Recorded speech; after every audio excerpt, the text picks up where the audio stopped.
شروع اللہ کا نام لے کر جو بڑا مہربان نہایت رحم والا ہے۔ اے پیغمبر صلی اللہ علیہ وآلہ وسلم، جب منافق لوگ تمہارے پاس آتے ہیں تو ازراہ نفاق کہتے ہیں کہ ہم اقرار کرتے ہیں کہ آپ بے شک اللہ کے پیغمبر ہیں، اور اللہ جانتا ہے کہ در حقیقت تم اس کے پیغمبر ہو، اور اللہ ظاہر کیے دیتا ہے کہ منافق یقیناً جھوٹے ہیں۔ انہوں نے اپنی قسموں کو ڈھال بنا رکھا ہے اور ان کے ذریعے سے لوگوں کو اللہ کی راہ سے روک رہے ہیں۔ کچھ شک نہیں کہ جو کام یہ کرتے ہیں برے ہیں، یہ اس لیے کہ یہ پہلے تو ایمان لائے پھر کافر ہو گئے، تو ان کے دلوں پر مہر لگا دی گئی، سو اب یہ سمجھتے ہی نہیں۔ اور جب تم ان کے تناسب اعضاء کو دیکھتے ہو تو ان کے جسم تمہیں کیا ہی اچھے معلوم ہوتے ہیں، اور جب یہ گفتگو کرتے ہیں تو تم ان کی تقریر کو توجہ سے سنتے ہو، گویا لکڑیاں ہیں جو دیواروں سے لگائی گئی ہیں، بزدل ایسے کہ ہر زور کی آواز کو سمجھیں کہ ان پر بلا آئی۔ یہ تمہارے دشمن ہی ہیں، سو ان سے محتاط رہنا،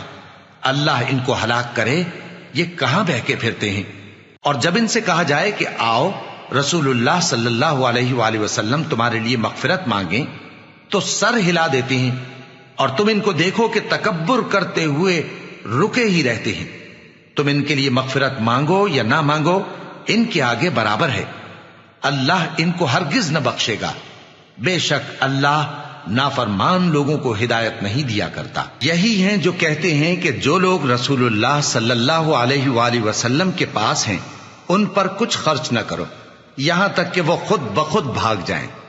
حالانکہ آسمانوں اور زمین کے خزانے اللہ ہی کے ہیں، لیکن منافق نہیں سمجھتے۔ کہتے ہیں کہ اگر ہم لوٹ کر مدینے پہنچے تو عزت والے ذلیل لوگوں کو وہاں سے نکال باہر کریں گے،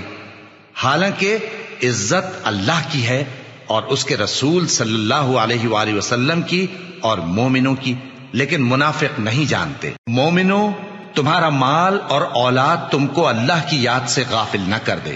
اور جو ایسا کرے گا تو وہ لوگ خسارہ پانے والے ہیں۔ اور جو مال ہم نے تم کو دیا ہے اس میں سے اس وقت سے پیشتر خرچ کر لو کہ تم میں سے کسی کی موت آ جائے تو اس وقت کہنے لگے کہ اے میرے پروردگار، تو نے مجھے تھوڑی سی اور مہلت کیوں نہ دی تاکہ میں خیرات کر لیتا اور نیک لوگوں میں داخل ہو جاتا۔